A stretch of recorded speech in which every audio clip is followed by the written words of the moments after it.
गृहसचिव आज राज्याच्या सचिवांची बैठक घेणार। सकाळी 11:15 वाजता ऑनलाईन बैठक होणार। उद्या होणाऱ्या मॉक ड्रिल संदर्भात बैठक होणार। एनडीआरएफ एसडीआरएफ अधिकारी बैठकीला उपस्थित राहणार।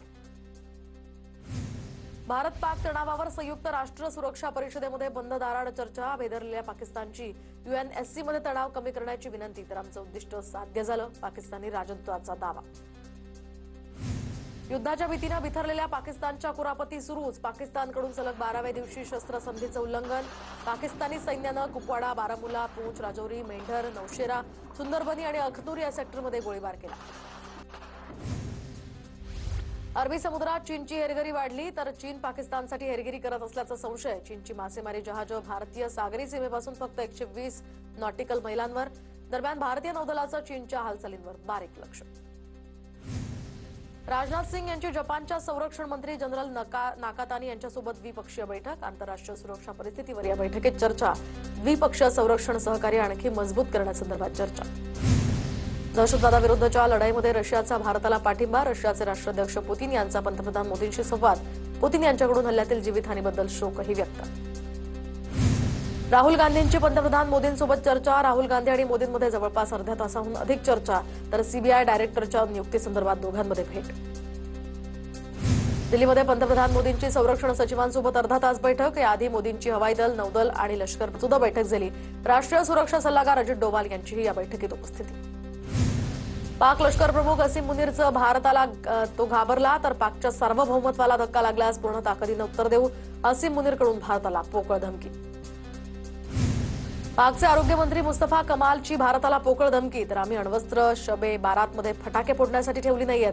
पाकमध्ये भारतीय सैन्य आल्यास परत जाणार नाही, मुस्तफाचं भ्याड वक्तव्य। पाकिस्तानचं पाणी अडवण्याचा कोणताही प्रयत्न युद्धाचा प्रयत्न मानला जाईल। पाकिस्तानच्या संसदेत भारताविरोधी ठराव एकमतानं मंजूर। तर बिथरलेल्या पाकिस्तानकडून भारताला धमकी देण्याचे प्रयत्न सुरू।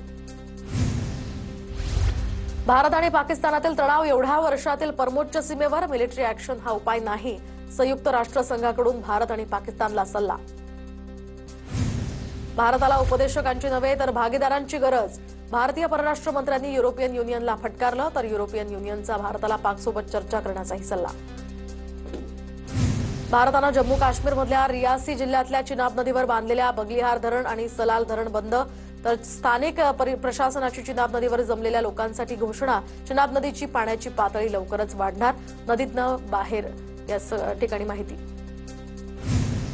बीएसएफमध्ये 17,000 सैनिकांची भरती केली जाणार, सूत्रांची माहिती। तर बीएसएफला अधिक सक्षम करण्यासाठी केंद्र सरकारचा मोठा निर्णय। सीमांची सुरक्षा वाढवण्यासाठी 16 नवीन बटालियन निर्माण केले जाणार। अल उमर मुजाहिदीनचा प्रमुख मुश्ताक जरगरचा पहलगाम हल्ल्यामध्ये हात, तर चौकशी दरम्यान त्याचं नाव समोर। मुश्ताकच्या हल्ल्यातील सहभागासंदर्भात एनआयकडून तपास सुरू। लष्कर आणि काश्मीर पोलिसांकडून सुरनकोट जंगलातील दहशतवाद्यांचा अड्डा उद्ध्वस्त। संयुक्त कारवाईमध्ये 5 आयडी आणि इतर साहित्यही जप्त। भारतीय सुरक्षा संस्थांकडून सक्रिय दहशतवाद्यांची यादी तयार, सूत्रांची माहिती। लष्कर ए तोयबा आणि जैश ए मोहम्मदशी संबंधित सीमेपलीकडून काम करणारे हे हँडलर्स आणि लॉन्चिंग कमांडर्सची नावं या यादीमध्ये। संसदेच्या माहिती आणि तंत्रज्ञान मंत्रालयातील स्थायी समितीची आज महत्त्वाची बैठक। पहलगाम हल्ल्यानंतर काही युट्यूबर्स आणि सोशल मीडियावर केलेल्या वादग्रस्त पोस्टवर सुद्धा या बैठकीत चर्चा होण्याची शक्यता। सिंधू जलकरार स्थगित केल्यानंतर 4 वर्षांपासून रखडलेल्या जम्मू काश्मीरमधील 6 जलविद्युत प्रकल्पांच्या कामांना गती मिळणार। सिंधू करार स्थगितीमुळे आता पाकला पूर्वसूचना देणं बंधनकारक नाही। शहांच्या जलशक्ती मंत्री CR पाटलांसोबत झाल्या 2 बैठका। बलुचिस्तानमधील क्वेट्टा या ठिकाणी जंगलबाग या भागात पाक अधिकाऱ्याचा गोळीबारात मृत्यू। तर बलूच लिबरेशन आर्मीनं या हल्ल्याची जबाबदारी स्वीकारली। पीओकेच्या चिनाब भागामध्ये पाकिस्तानचे रणगाडे दाखल। पाकिस्तान आर्मीच्या जीपचा ताफा सुद्धा चिनाब भागात दाखल। भारत कधीही पाकिस्तानवर हल्ला करू शकतो। ब्रह्मोस सुपरसॉनिक या मिसाईल्सनं भारत हल्ला करणार। पाकिस्तानी संसदेमध्ये आता विशेष अधिवेशनात खासदाराकडून भीती व्यक्त। पाकिस्तानला उत्तर देण्यासाठी पंतप्रधान सक्षम आहेत, यावेळी ठोस उत्तर दिलं जाईल। मंत्री नितेश राणेंचं वक्तव्य। तसंच राज्यामध्ये देवाभाऊंचं सरकार असून महायुतीवर जनतेचा विश्वास असल्याची राणेंची प्रतिक्रिया। पाकिस्तान घाबरलाय, आता सोडायचं नाही, बदलाच घ्यायचा, अजित पवारांची प्रतिक्रिया। तर देशाच्या पंतप्रधानांवर जनतेचा विश्वास असल्याची प्रतिक्रिया। पहलगामच्या हल्ल्यानंतर पंतप्रधान मोदींकडून अनेक बैठका। पहलगाममधील हल्ल्याचा सुप्रिया सुळेंकडून जाहीर निषेध. अशा काळात टीका करणार नाही. आपण सगळे भारतीय एक आहोत. सुप्रिया सुळेंची प्रतिक्रिया. पाकमध्ये जितका मुस्लिमांचा छळ होतो तितका भारतात होत नाही. पाकिस्तानमधील मौलवीचा पाकलाच घरचा आहेर. भारतासोबत युद्ध लढायला कोण तयार, असं मौलवीच्या प्रश्नावर मशिदीमध्ये उपस्थित असणाऱ्या एकानंही हात उंचावला नाही. जम्मू काश्मीरात स्पेशल फोर्सच्या जवानांकडून अतिरेक्यांची शोधमोहीम सुरू. जंगल भागामध्ये ही शोधमोहीम सुरू असल्याची माहिती. डीआरडीओ आणि नौदलाकडून आता मल्टी इन्फ्लुएन्स ग्राउंड माइनची वैधता चाचणी. ही चाचणी यशस्वीरित्या संपन्न. भारतीय नौदलाच्या समुद्राखालील युद्ध क्षमतांमध्ये यामुळे वाढ होणार. नवी दिल्लीमध्ये देवेंद्र फडणवीसांनी अमित शहांची भेट घेतली. राज्यातील महत्त्वाच्या मुद्द्यांवर पाठपुरावा करत यामध्ये चर्चा केली. अहिल्यानगरमधील अहिल्याबाई होळकरांचं जन्मस्थळ असलेल्या चौंडीमध्ये आज राज्य मंत्रिमंडळाची बैठक. अहिल्याबाईंच्या त्रिशताब्दी जयंतीचं औचित्य साधत आजची बैठक. आजच्या बैठकीत अनेक महत्त्वाचे निर्णय होण्याची सुद्धा शक्यता. स्थानिक स्वराज्य संस्था निवडणूक प्रकरणी आज सुप्रीम कोर्टात सुनावणीची शक्यता. न्यायमूर्ती सूर्यकांत यांच्या खंडपीठासमोर ही सुनावणी होणार. जयम म्हात्रे उद्या भाजपात प्रवेश करणार. अनेक माजी पदाधिकाऱ्यांसोबत ते प्रवेश करणार. रवींद्र चव्हाणांच्या उपस्थितीत त्यांचा पक्षप्रवेश होणार. दंगेकर थोपटे महायुतीमध्ये आल्यानं आता काँग्रेस कार्यकर्ते सध्या अस्वस्थ. चंद्रशेखर बावनकुळेंचं वक्तव्य. तर परवा अशोक चव्हाणच 40 कार्यकर्ते घेऊन आले होते. बावनकुळेंचा गौप्यस्फोट. भाजपात सर्वात जास्त लोक काँग्रेसमधलेच. सुप्रिया सुळेंची टीका. उपमुख्यमंत्री एकनाथ शिंदेंनी कोल्हापूरला कोट्यवधींचा निधी दिला. आमदारांच्या विनंतीवरून ते आणखी निधी देतील यात शंका नाही. शाहू छत्रपतींची प्रतिक्रिया. तर विकास कामात कोणतंही राजकारण असू नये. शाहू छत्रपतींचं वक्तव्य. मी मुख्यमंत्री असताना निधीमध्ये कधीही भेदभाव केला नाही. जनतेचे पैसे राज्याच्या विकासासाठी वापरले जावेत. उपमुख्यमंत्री एकनाथ शिंदेंचं वक्तव्य. राज ठाकरेंकडून उदय सामंतांना भेटीचं निमंत्रण. तर पुढील 2 दिवसात राज ठाकरे आणि सामंतांची भेट होण्याची शक्यता. सूत्रांची माहिती. मनसे आणि शिवसेना युतीच्या दुसऱ्या टप्प्यातील चर्चा होणार असल्याची माहिती. सरकारची भूमिका बदलणार नाही. पुरंदरचं विमानतळ होणारच. भूसंपादनाला विरोध करणाऱ्यांशी बावनकुळेंची चर्चा केल्यानंतर स्पष्टीकरण. स्थानिकांच्या मागण्या 7 दिवसात शासनाला कळवायला सांगितल्या. सुप्रिया सुळेंनी घेतली पुरंदर विमानतळाला विरोध करणाऱ्यांची भेट. पोलीस स्थानकांमधील राडासंदर्भात सुळे आज पुणे एसपींना भेटणार. पुरंदरच्या समस्येवर चर्चेसाठी सुळेंचा आजचा इंदापूरचा दौराही रद्द. अजित पवारांनी छत्रपती कारखाना निवडणुकीच्या प्रचाराचा नारळ फोडला. विरोधक कारखाना सुस्थितीत आणतील का, अजित पवारांचा सवाल. तर पॅनलला गालबोट लावलं तर माझ्या दारात उभं राहू नका, दादांची तंबी. संपूर्ण देशात शाळांमध्ये फुले चित्रपट दाखवला पाहिजे. फुले चित्रपट पाहिल्यानंतर शरद पवारांची प्रतिक्रिया. कोल्हापूरच्या जयसिंगपूरमध्ये छत्रपती शिवाजी महाराजांच्या अश्वारूढ पुतळ्याचं एकनाथ शिंदेंच्या हस्ते अनावरण. कार्यक्रमाला खासदार शाहू महाराजांची सुद्धा त्यांची उपस्थिती. मध्य प्रदेशातील युवकाचा भंडाऱ्याच्या तुमसरमध्ये अल्पवयीन मुलीसोबत विवाह. जिल्हा बाल संरक्षण अधिकाऱ्यांकडून गुन्हा दाखल. पोलिसांकडून या संदर्भात अधिकचा तपास सुरू. संतोष देशमुख हत्या प्रकरणातील सुनावणी उद्या होणार. देशमुख हत्या प्रकरणाची सुनावणी फास्ट ट्रॅक कोर्टात चालवून लवकरात लवकर निकाल लागावा. धनंजय देशमुखांची मागणी. त्र्यंबकेश्वर देवस्थान विश्वस्त मंडळावर गुन्हा दाखल करा. भारतीय पुरातत्व खात्याचं त्र्यंबकेश्वर पोलिसांना पत्र. मंदिराच्या आवारात अवैधरित्या लाडू विक्री होत असल्याबाबत तक्रारी. 1 रुपयात पीक विमा योजनेमुळे केंद्र आणि राज्य सरकारच्या तिजोरीवर 2023 ते 24 या वर्षात 6,000 कोटींचा भुर्दंड. काहींनी बनावट अर्ज करून पीक विमा लाटल्याचाही प्रकार समोर. मनमाडच्या अनक्वाडेकमध्ये शेतकऱ्याच्या विहिरीत तेल मिश्रित पाणी आढळलं. तर विहिरीजवळ भारत पेट्रोलियम कंपनीची तेलवाहिनीला गळती लागल्याची शक्यता. गळती शोधण्याचं आता काम युद्धपातळीवर सुरू. नंदुरबार बाजार समितीमध्ये लाल मक्याची आवक वाढली. लाल मक्याला 1,900 ते 2,200 रुपयांचा दर. जळगावच्या म्हसावतमध्ये रुळांवर दगड ठेवल्याचा प्रकार समोर. दगड ठेवल्याचं रेल्वे कर्मचाऱ्यांच्या लक्षात आल्यानं दुर्घटना टळली. रेल्वे कर्मचाऱ्यांच्या सतर्कतेमुळे मोठा अनर्थ टळला. रुळांवर दगड ठेवणाऱ्यांचा आता शोध सुरू. सांगलीच्या मिरजेत शासकीय रुग्णालयातनं चोरीला गेलेलं बाळ सापडलं. सांगली पोलिसांनी 48 तासाच्या आत बाळाला शोधलं. 2 दिवसांपूर्वी शासकीय रुग्णालयातनं 3 दिवसांच्या बाळाची चोरी झाली होती. प्लास्टर ऑफ पॅरिसपासून तयार करण्यात आलेल्या गणेश मूर्तींना विशिष्ट परिस्थितीमध्ये परवानगी देणं शक्य. उच्च न्यायालयात राज्य सरकारचा दावा.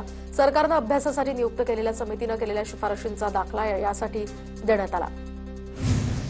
धुळे तालुक्यातील शेतकऱ्यांचे सौर कृषी पंप त्वरित बसवा. माजी आमदार कुणाल पाटील यांची मागणी. तर शेतकऱ्यांचं वीज पुरवठ्याअभावी आर्थिक नुकसान.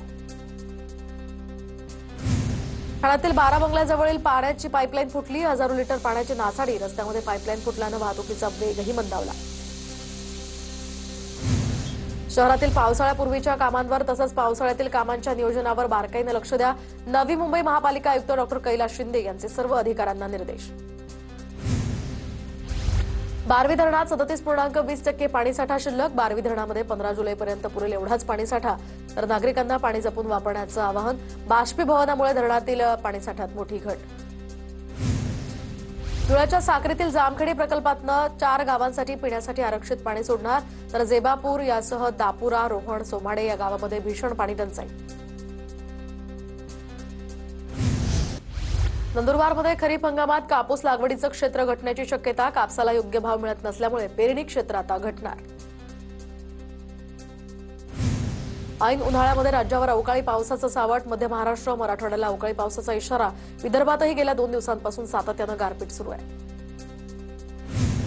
पुणे शहर आणि आजूबाजूच्या परिसरात पुढील 4 ते 5 दिवस सोसाट्याचा वारा वाहण्याची शक्यता. कोकण आणि गोव्यामध्ये पुढील 5 ते 7 दिवस पाऊस पडण्याची शक्यता. पुणे वेधशाळेचा अंदाज. अवकाळी पावसामुळे वाशिमच्या रिसोड बाजार समितीमध्ये शेकडो क्विंटल हळद भिजली. हळद भिजल्यामुळे हळदीच्या दरात प्रति क्विंटल 700 ते 1000 रुपयांची घसरण. लातूरात वादळी वाऱ्यामुळे झाडं कोसळली. झाडं उखडून वाहनांवर पडल्याची घटना. वाहनांचे यामध्ये मोठं नुकसान. अमरावतीत अवकाळी पावसाला सुरुवात. पुढील 3 ते 4 दिवस पाऊस पडणार असल्याचा अंदाज. संत्रा, कांदा इत्यादी पिकांना याचा फटका बसण्याची भीती. जळगाव तालुक्यामध्ये जळगावसह जामनेर, पारोळा या तालुक्यांमध्ये वादळी वाऱ्यासह मुसळधार पावसाच्या जेरी. अवकाळी पावसामुळे शेतात कापून ठेवलेला मका, बाजरीसह विविध पिकं त्यामुळे भिजल्याचं माहिती.